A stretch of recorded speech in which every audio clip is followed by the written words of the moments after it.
Masih di wilayah tempat tinggalku, aku mempunyai tetangga bernama Mbak Sri, yang mempunyai seorang anak perempuan berusia 6 tahun bernama Yuna.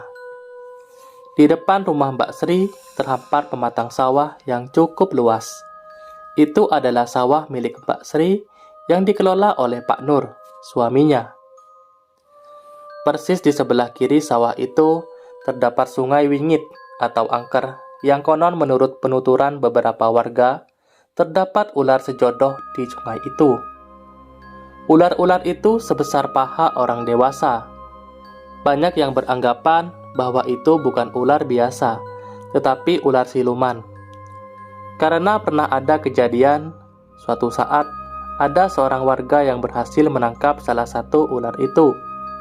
Seketika banyak warga yang datang berbondong-bondong untuk melihat tangkapan ular itu. Tetapi keesokan harinya, ular yang diletakkan di dalam kandang tiba-tiba raib entah kemana. Padahal keadaan kandangnya rapat dan digembok dari luar. Saat diperiksa, kandangnya gembok masih rapi, dan keadaan kandang masih baik. Tidak ada yang lubang atau koyak. Padahal sepanjang malam juga di sekitar kandang ular itu, beberapa warga termasuk si tuan rumah sengaja begadang untuk menjaga ular itu. Di antara sungai dan sawah Mbak Sri, ada sebuah lahan sempit yang merupakan kuburan bayi, di mana lahan itu terdapat dua cungkup yang jaraknya cukup dekat. Menandakan yang dikubur di situ adalah seorang bayi. Ada pohon mawar di sebelah atas cungkup. Entah bayi siapa yang dikubur di situ. Tak ada seorang pun warga mengetahui. Tetapi salah seorang sesepuh kami mengatakan kuburan itu sudah ada sejak zaman penjajahan Jepang dulu. Tidak ada yang berani mengusik keberadaan kuburan bayi itu. Pernah ada seseorang yang mencari rumput di sekitar kuburan, dan dia secara tidak sengaja menginjak-injak kuburan bayi itu. Tetapi entah bagaimana awalnya, tiba-tiba ada yang menjegal kakinya, sehingga dia seketika itu jatuh terperosok ke sungai. Saat mau melangkah keluar dari sungai, si bapak pencari rumput itu merasa ada yang memegang kakinya dari dalam sungai, lalu menariknya semakin ke dalam sungai. Alhasil si bapak itu berteriak minta tolong, sambil tangannya memegang dengan erat ranting atau rumput atau apa saja tumbuhan belukar yang tumbuh di sekitar sungai, untuk berpegangan supaya dia tidak tenggelam. Warga yang mendengar teriakan itu segera berlari untuk menolongnya. Tubuh bapak itu diangkat ke daratan oleh beberapa warga. Warga terkejut ketika mendapati kaki si bapak bekas dijegal tadi bengkak dan lebam, yang lumayan parah. Rupanya bapak bukan warga sini. Hati-hati pak, jangan mencari rumput di sekitar kuburan ini. Bahaya. Masih untung bapak selamat. Begitu nasihat warga setelah mendengar cerita si bapak pencari rumput. Di suatu malam, sekelompok remaja menyusuri jalan setapak kecil yang membentang di sepanjang sungai dan sawah Mbak Sri. Itu berarti melewati kuburan bayi itu juga. Mereka sengaja melewati jalan itu bertujuan untuk memotong jalan, supaya bisa sampai di tempat tujuan dengan cepat. Remaja-remaja itu secara beruntunan menyusuri jalan setapak itu, berbekal senter HP yang mereka bawa. Tetapi saat langkah mereka telah sampai di depan kuburan bayi itu, remaja yang berjalan paling depan itu tercekat ketika sinar yang keluar dari senter HP-nya menangkap suatu sosok di depannya. Tubuhnya kecil seperti bayi, berdiri tegap, tapi wajahnya seperti orang tua. Bajang! Lari! Dia berteriak lantang, dan seketika itu berbalik arah sambil mendesak dan mendorong teman-temannya untuk segera berbalik arah dan lari menjauhi kuburan itu. Ada apa? Ada apa? Teman-temannya bertanya lagi. Ada hantu bajang, cepetan lari. Mereka semua terkejut. dan segera berbalik arah dan lari.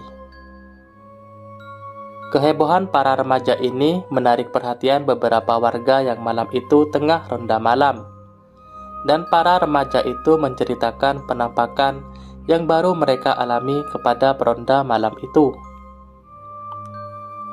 Ditemani adik sepupuku, selepas maghrib, aku pergi ke rumah Mbak Sri untuk memesan kue.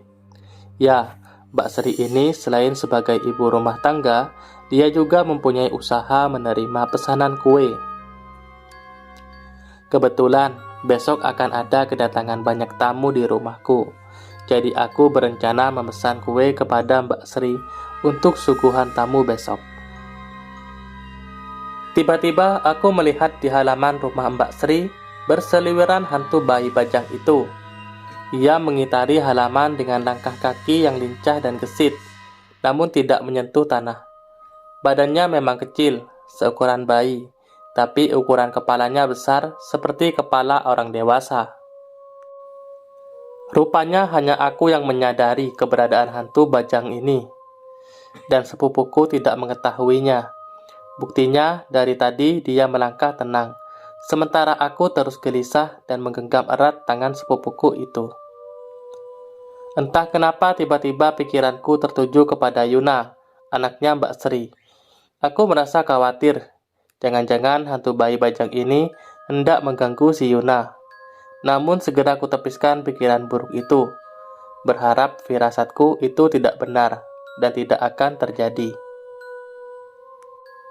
"Mbak Sri, mana si Yuna?" tanyaku di sela-sela pembicaraan kami dalam membahas masalah kue. "Dia udah tidur, Neng. Rupanya capek setelah bermain tadi," jawab Mbak Sri. "Oh gitu ya, Mbak. Tapi Yuna baik-baik saja kan, Mbak?" tanyaku ragu. Mbak Sri tersenyum dan mengangguk. Aku mengurungkan niatku untuk menasihati Mbak Sri supaya lebih hati-hati dan waspada saat menjaga anaknya. Perihal bayi bajang yang kulihat mengitari halaman rumahnya dan juga firasatku yang tidak enak itu terhadap Yuna. Bukan tak mau memberitahu, hanya saja aku takut Mbak Sri tidak percaya dengan apa yang kulihat dan yang kurasakan. Keesokan paginya, kulihat Pak Nur, suaminya Mbak Sri, tengah sibuk membentangkan tali-tali yang bergantungan banyak kaleng bekas di sepanjang pematang sawah. Dia membentangkan tali yang bergantungan kaleng-kaleng bekas bertujuan untuk mengusir burung-burung yang hinggap di tanaman padinya yang sudah mulai berbuir itu. Ketika tali itu digoncangkan, pasti akan menimbulkan suara berisik yang ditimbulkan oleh benturan antar kaleng. Apakah itu tidak mengusik keberadaan hantu bayi bajang itu? Gumamku. Tapi pikirku, lah aku siapa mau melarangnya? Sekalipun itu demi keamanan Yuna, anak mereka. Terdengar suara berisik kaleng yang saling beradu di sepanjang hari itu. Sesekali Pak Nur beralih tempat untuk menggoncangkan tali di sisi sawah yang lain. Pun dia menginjak-injak kuburan bayi itu ketika lewat mondar-mandir di jalan setapak pinggir pematang sawahnya itu. Kegaduhan menggema di sawah. Ditambah lagi teriakan Pak Nur yang tak henti dilontarkan dalam rangka mengusir burung. Aku hanya memandangi dari jauh. Semoga tidak terjadi apa-apa, batinku. Di malam harinya, kulihat di status WhatsApp Mbak Sri bahwa Yuna tiba-tiba demam.